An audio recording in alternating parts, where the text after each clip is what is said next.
Hello दोस्तों, नमस्कार। किरण देहाती लोकगीत चैनल में आप सभी का स्वागत करती हूँ। दोस्तों, आज आप लोगों के सामने एक चुटकुला नाच गीत लेकर आई हूँ।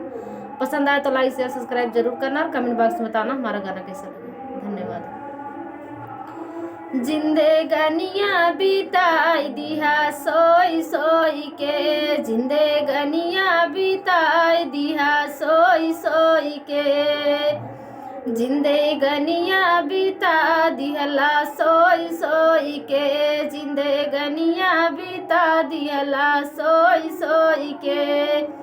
दलिया या चौरा के हाल नहीं जनला, दलिया या चौरा के हाल नहीं जनला, तलवा में मछली खाया टोई टोई के, जिंदगनिया बिता दिहला सोई सोई के, जिंदगनिया बिता दिहला सोई सोई के।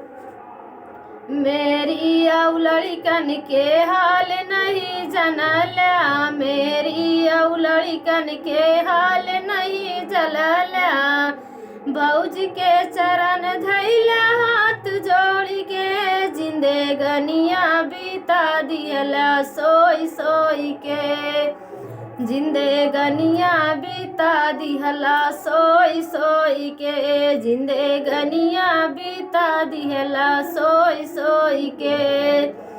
साधु पुजारी के हाल नहीं जनला, साधु पुजारी के हाल नहीं जनला, रुपया उड़ावला ढोई ढोई के, जिंदगनिया बिता दिहला सोई सोई के, जिंदगनिया बिता दिहला सोई सोई के, जिंदगनिया बिता दिहला सोई सोई के। दोस्तों, कमेंट बॉक्स में बताना हमारा गाना कैसा लगा। धन्यवाद।